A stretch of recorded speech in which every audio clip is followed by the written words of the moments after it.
Hello guys, welcome back to my channel, and today I want to be reacting to nice guys because I just can't stand them, and this is a poison that has been spreading throughout the universe at alarming rates. Has been poisoning a lot of men since like eons, millennia maybe. I think this could exist like for centuries prior. But yeah, I just want to react to nice guys. I want to break down their psyche. If you're a nice guy watching this video, first of all, ew.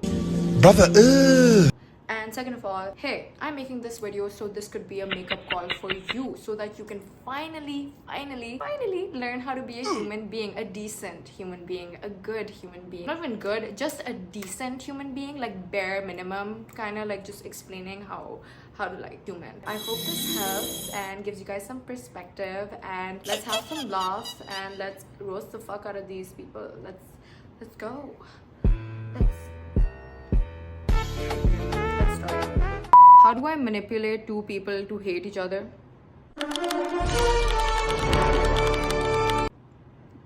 Definitely starting off pretty strong. Seems like a pretty nice, solid guy. Like the type of guy you would like make your mom meet. My crush likes this other guy. He likes her too. But the girl only sees me as a friend. Okay, so like they already have a thing going on and you wanna like weasel your way into their...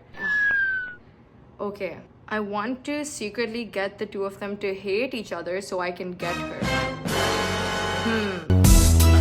Sounds like a pretty nice guy, not gonna lie. A pretty nice guy. They aren't dating yet, but I want to prevent it from happening. So this seems like, you know, the self-proclaimed nice guy who thinks what love is like, you know, like that saying, all is fair in love and war. I think that's what he's thinking is happening right now. Love is psychological warfare. I think bro just watched Mean Girls once and he was like, oh yes, this is a dating manual to get girls. This is the games that they're playing. Yeah, very nice. I'm gonna take notes. Also, like on another note, just notice how he says get her and not be with her, not see if she likes me, but get her. The girl isn't treated as a person even. You get what I'm trying to say? A human being with feelings, emotions, thoughts, the ability to not like him. That she's just being treated as a prize that's literally been invented for him. And she's a prize in the rivalry that he literally invented in his own mind, and just a prize for him. And his justification, what a nice guy you are, this girl says, for sure. For sure. I'm sure she's going to love you. I am nice in person. So... translation, I've done the bare minimum of not being evil 24/7. So I'm a nice guy, okay? She owes me, or I could have done bad things to her. So this isn't about love, clearly. This is about control. When you strip someone of their agency and treat them as property to be controlled or to be owned or to be won, you're already dehumanizing them. And here's the irony. The very manipulation he thinks will prove that he's nice will only make him toxic, which he then blames on women. So do you see how this is like a low self-esteem loop and like a trap that these guys just set up? I'm being nice, so you must do XYZ for me, and if you're not like giving me your body, then hey, you're terrible. Like I hate bitches like just don't appreciate nice guys finish last. Bitch, no. Girl falls in love with a guy if he treats her like a human being. I mean, most normal healthy cases, that's the case, where you feel heard, you feel seen, you feel wanted. It feels real and genuine and not a transaction, not an act to get something. Do you get what I'm trying to say? So when you're being kind to get something out of that person, that's really not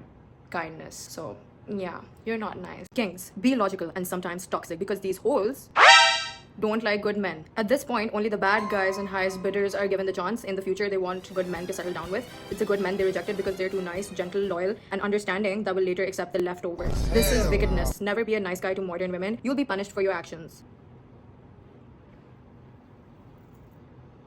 Okay. I think you need to get out of your mom's basement and just see the light. Touch the grass around you. Breathe in some fresh air. Take a few deep breaths. Come back to reality. Like just come back. The way he typed kings is about to knight you into the order of resentment. Who thinks he's doing a TED Talk for Bitter Men Anonymous? Let's just break this down, like the language and the words that he used one by one. So first of all, I obviously want to bring up these holes part. Is literally language that is reducing women to a pair of holes, not even just genitalia, but like literally just body parts, but like very small body part. Do you get what I'm trying to say? Like, it's dehumanization to an nth degree. Highest bidders. 75, no one. Like, dating is an auction and women are livestock. I like that cattle because she be like, she's been eating some premium wheats and blah blah blah. But that cattle is a whore. And she eats bad. She poor. The metaphor tells you everything. Women aren't human beings with complex emotions, traumas, past, this underlying layer of sexual objectification throughout their entire life, controlling their psyche in the background or affecting it to a certain degree, but they may have like behaved in certain ways because that's what they thought they were supposed to be doing. That's what they thought their worth was rooted in, and let's shame them for that, and let's make them feel terrible about it, and let's just reduce them to like holes and not even like human beings and just call them food items or like bon appetit, king, a car sale or whatever. This is use goods, fuck that. Like, of course. Imagine if he started speaking about men that way, that he's just like disgusting, impure, he's filthy, I should not even be touching that. I don't even know where that went. You get how this rhetoric is just absolutely disgusting, and I just don't understand how anyone could feel okay with themselves after typing this out and just sending that. And let's just analyze it. Men convince themselves that women are wicked or they're punishing them. They rewrite their rejection as oppression. That is not oppression. That is just a person telling you, hey, I'm not into you. Like, you'll find a human being who's into that, into like your shenanigans, that smile, all of that, but that's just not me. That's the context, and you took that as oppression. Do I start saying like, oh, I'm being oppressed because the cashier refused to give me a nickel change that he didn't have? Get this fixed. This not only erases women's right to choose, it also feeds a cycle of entitlement where kindness is never, ever genuine, only transactional. I wish I could be a guy that tons of women would talk to. I'm too nice. I'm sure you are. Ah yes, the ancient curse.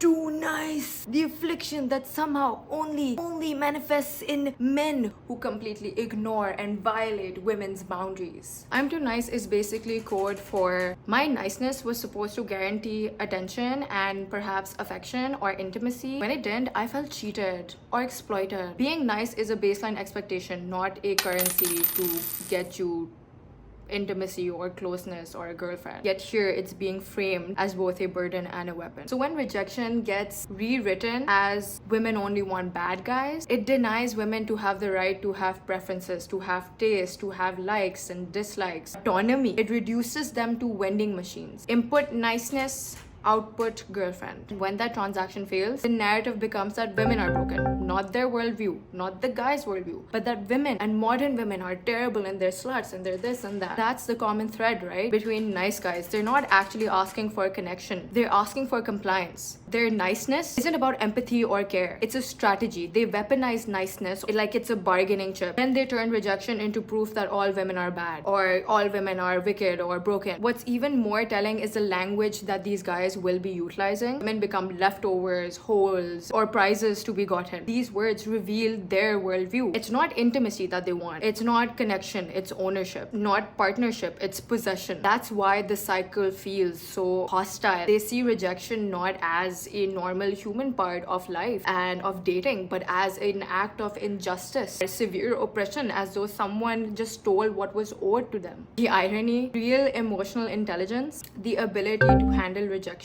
without collapsing into rage, to respect someone else's autonomy, to actually listen to what is being said instead of projecting. That's exactly what makes someone magnetic. And I know a lot of people have anxiety or anxious attachment styles and stuff like that, where sometimes they will take rejection personally or they will react or take that as an attack to the self. And I understand that, but as a human being, it is your responsibility to get a grip. You know, I've been there, not this kind, but like, you know, just the rejection feeling like an attack on your being. However, there's a way to go about these things. It's not that, hey, I'm feeling rejected, so now I'm just going to demonize and dehumanize this individual or human being in front of me and completely villainize them and see things in black and white. That's not how you're supposed to go about life. Instead of cultivating these traits where you're actually listening and hearing and respecting and being doing a service to yourself and others around you, these people will double down on resentment. That will obviously make them less desirable, which then feeds into their bitterness, and then the cycle just keeps going. It's hard. This isn't about dating. It's about dehumanization. It's about control. It's about feeling powerful. When women stop being full people in your eyes, your relationships will always fail